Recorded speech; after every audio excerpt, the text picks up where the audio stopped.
औज़ुबिल्लाहिमिनश्शैतानिर्रजीम बिस्मिल्लाहिर्रहमानिर्रहीम। अस्सलाम वालेकुम।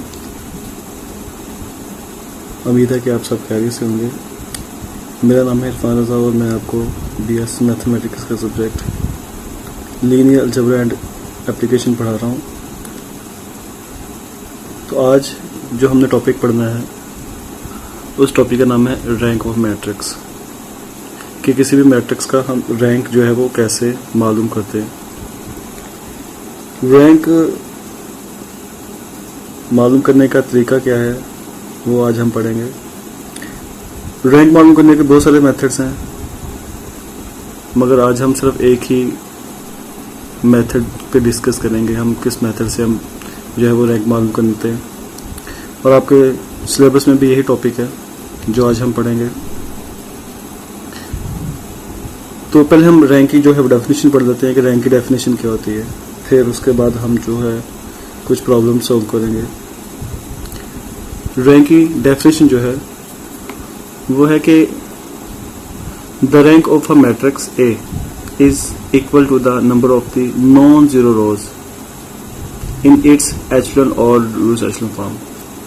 वो कहता है कि रैंक ऑफ मैट्रिक्स जो है ए जो है वो इक्वल होता है number of the non zero रोज के ऐसा मैट्रिक्स जिसमें जो है नॉन जीरो रोज कितनी होंगी। नॉन जीरो रोज से मुराद है कि जो सारी रोज जीरो ना हो। नॉन जीरो वही जो सारी जीरो ना हो, कुछ जीरो हो सकते हैं, 2 3 4 जीरो हो सकते हैं, मगर पूरी रो जो है वो जीरो जो ना हो वो हमारे पास रैंक ऑफ मैट्रिक्स होगा। वो एचेलॉन फॉर्म में भी हो सकता है या रिड्यूस एचेलॉन फॉर्म में भी हो सकता है। यानी किसी भी तरीके से आप अपने मैट्रिक्स को हल करें और उसमें से नॉन जीरो रोज जो है वो ढूंढें, तो फिर आपको पता चल जाएगा उसका रैंक क्या होता है।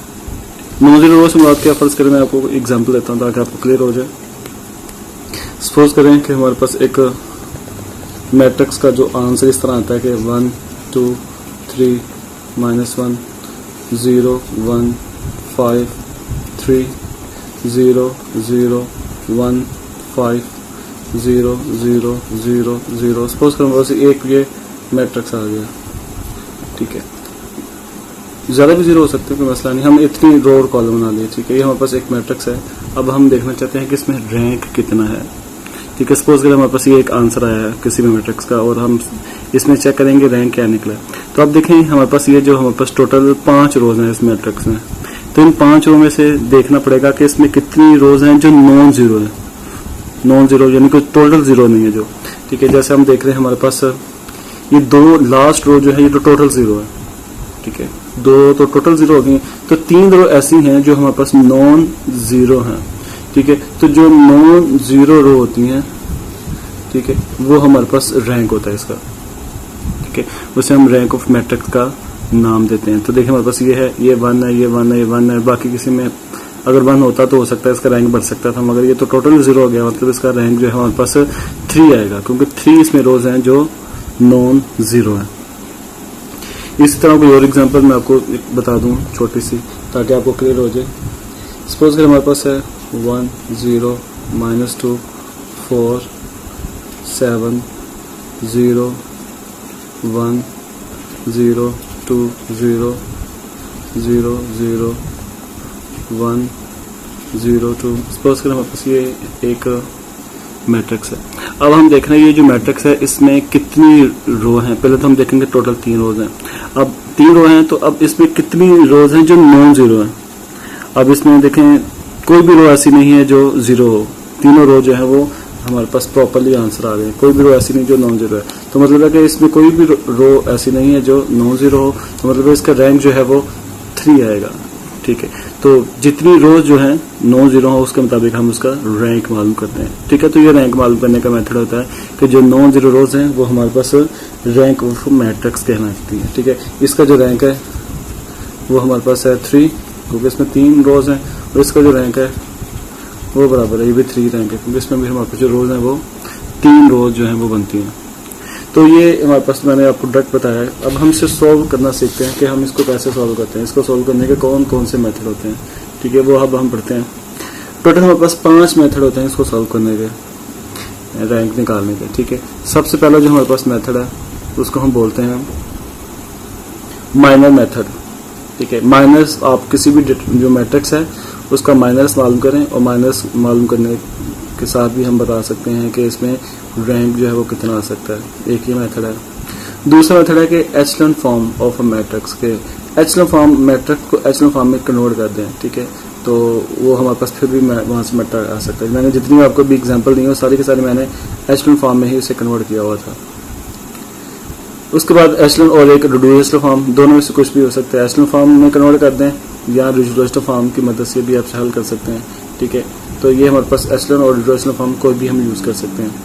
एक होती है कैनोनिकल फॉर्म या इसे नॉर्मल फॉर्म बोलते हैं, ठीक है। ये एक जो तीसरा चौथा मेथड हमारे पास है, ये 4 और 3 बता दिए, ये इसके दरमियान था एक 4 चौथा मेथड। ये कैनोनिकल फॉर्म है, ये इसे नॉर्मल फॉर्म बोलते हैं। इसके जरिए भी हम जो है रैंक मालूम कर सकते हैं। और लास्ट है using row and column operation method. Row और कॉलम ऑपरेशन दोनों को यूज़ करते हुए हम जो है वो रैंक निकाल सकते हैं, ठीक है। तो ये हमारे पास टोटल 5 मेथड्स हैं रैंक मालूम करने के। तो हम जो पढ़ेंगे वो एचेलॉन और रिड्यूस्ड फॉर्म की मदद से ही रैंक मालूम करना सीखेंगे, क्योंकि आप के टॉपिक्स में एचेलॉन और रिड्यूस्ड फॉर्म ही है। तो आपने पढ़ भी लिया पिछले लेक्चर्स में कि एचेलॉन फॉर्म क्या होती है और रिड्यूस्ड फॉर्म क्या होती है, हम कैसे कन्वर्ट करते हैं उसमें, ठीक है। तो हम उसी को लेके ही आज चलते हैं कि अपनी मैट्रिक्स जो है उसकी हम रैंक जो है वो आज मालूम करना सीखेंगे, और हम एचेलॉन फॉर्म की ही मदद से ही इसको हल करेंगे। चलिए हम शुरू करते हैं क्वेश्चन को। ये मैंने क्वेश्चन लिखा हुआ है, वो कह रहा है कि इसकी आपने रैंक जो है वो मालूम करनी है, ठीक है। तो रैंक मालूम करने के लिए मैंने बताया था आपने कि जो मैट्रिक्स है इसको हम कन्वर्ट करेंगे एचेलॉन फॉर्म में। तो एचेलॉन फॉर्म में कन्वर्ट करने के लिए आपको मालूम है कि फर्स्ट एलिमेंट जो है 1 होना चाहिए। यहाँ 1 नहीं है तो यहाँ 1 बनाना आपने। तो 1 हम देख रहे हैं कि हमारे पास लास्ट में जो है यहाँ 1 पड़ा हुआ है। तो अब हम क्या करेंगे, सबसे पहले हम इसको इंटरचेंज कर लेंगे, ठीक है। इसको हम इंटरचेंज करते हैं बाय रो 1 3, ठीक है। हम इसमें रो इक्विवेलेंट लिखने के साथ मैंने बताया था इसका मतलब होता है a equivalent row equivalent of matrix के, यानी कि ए इसके इक्वल ही है इस पे रो ऑपरेशन करने के बाद इसके इक्वल लेंथ हो जाएगा। तो हम चेंज कर रहे हैं 1 3 को चेंज कर रहे हैं। सेकंड कॉलम जो है वो एज इट इज रहेगा। फर्स्ट और थर्ड कॉलम जो है वो हम जो है वो चेंज करेंगे। तो फर्स्ट और थर्ड कॉलम को जो हमने चेंज कर लिया, अब देखिए हमें पॉजिटिव 1 चाहिए, तो ये नेगेटिव 1 आ गया। तो हमें पॉजिटिव 1 चलाने के लिए लेके आने के लिए हमें माइनस से मल्टीप्लाई करने का, माइनस रो 1 कर लिया आपने। रो 1 को आपने माइनस से जो है वो मल्टीप्लाई किया, तो 1 5 3, बाकी सारा वैसे आ जाएगा। बाकी इसमें कोई चेंज वाकया नहीं होगा, ठीक है। उसके बाद अब दे माइनस से मल्टीप्लाई करने के बाद अब हमारे पास जो वैल्यूज बची है, हम जानते हैं कि एचेलॉन फॉर्म में होता है कि 1 बनाने के बाद नीचे दोनों वैल्यूज को 0 बनाना होता है, ठीक है। अब हमने 1 बना लिया, नीचे दोनों वैल्यूज को 3 और 5 जो है इसको 0 बनाएंगे। तो 0 बनाने का तरीका सिंपल मेथड होता है कि हम सबसे पहले इसको 0 बनाने के लिए मैंने बताया था कि आप फर्स्ट जहाँ 1 होता है उसको यूज़ करते हैं। इसको 3 से मल्टीप्लाई करके इसमें ऐड कर देंगे, या इसको 5 से मल्टीप्लाई करके इसमें ऐड कर देंगे, तो ये दोनों जो है वो 0 हो सकते हैं। तो हम लिखते हैं हमें रो 2 और रो 3 में जो है वो चेंज लेके आना है, और इसको 3 से मल्टीप्लाई करके इसमें प्लस करना है, तो 3 रो 1 और इसको 5 रो 1, ठीक है। इसको 5 से मल्टीप्लाई करके इसमें नफी कर दिया, इसको 3 से मल्टीप्लाई करके इसमें प्लस कर दिया। अब हम रो ऑपरेशन करेंगे, फर्स्ट रो तो वैसे आ जाएगी, ठीक है। इसको 3 से मल्टीप्लाई करेंगे और इसमें माइनस करेंगे तो क्या आएगा, -3 + 3 0, ठीक है। उसके बाद आ गया 5 - 15, ठीक है। 5 - 15 करेंगे तो 20। उसके बाद फिर ये आ जाएगा 3 3 9, 6 - 9 करेंगे तो, ठीक है, 9 में से हम 6 नफी कर देंगे तो हमारे पास आ जाएगा ये 3 है। तो ये मल्टीप्लाई हम कर रहे हैं, देखें रो 1 को 3 के साथ, ठीक है। रो 1 को हम 3 के साथ मल्टीप्लाई कर दें तो 9 और 15, 9 और ये 6 है तो ये 15 हो जाएगा, ठीक है। कोई प्लस कर देना तो -9 आ जाएगा, और ये 6 और 9 मिलकर 15 हो जाएगा। उसके बाद अब हमने तीसरी रो जो है उसको सोल्व करने के लिए हमें रो 3 में से 5 रो 1 करना है। रो 3 तो ऐसे आ जाएगी, इसको 5 से मल्टीप्लाई करें, 5 - 5 0, 9 - 25 -16 आ जाएगा। फिर हम इसको सॉल्व करेंगे तो 15 है, तो 3 - 15 -12, तो तो देखिए इस तरह हमने दोनों को 0 कर दिया। हमने क्या किया कि रो जो सेकंड है उसको पहले वैसे रहने दिया और रो फर्स्ट को 3 से मल्टीप्लाई करके इसमें ऐड कर दिया, फिर रो 3 को वैसे रहने दिया और रो 1 को 5 से मल्टीप्लाई करके इसमें ऐड कर दिया। ठीक है, तो ये आ गया। अब हम देखिए 1 के नीचे 0 आ गया। अब हमें यहाँ 1 जो है वो बनाना होता है। ठीक है, इसको 1 बनाने के लिए अब हम क्या करेंगे, हम देख रहे हैं हमारे पास 20 आ गया, तो 20 को 1 बनाने का तरीका कोई नहीं है, क्योंकि अगर हम इन दोनों को इंटरचेंज भी कर दें तब भी 1 नहीं बन सकता। तो एक ही तरीका है कि हम इसको 20 को डिवाइड कर दें। 20 को डिवाइड करेंगे तो हमारे पास आसानी से 1 बन सकता है। तो इसको हम 20 से डिवाइड कर लेते हैं। 20 से जब हम इसे डिवाइड करेंगे तो बाय 1/20 रो 2, हमने रो 2 को 20 से डिवाइड कर दिया। फर्स्ट जो हम वैसे लिख लेंगे, फर्स्ट रो थी 1 5 3 और सेकंड रो को हमने 20 से डिवाइड कर दिया 0 1 और 16 था, 16 को डिवाइड किया तो 3/4 आ जाएगा। उसके बाद लास्ट थर्ड रो वैसे आ जाएगी 0 -16 एंड -12।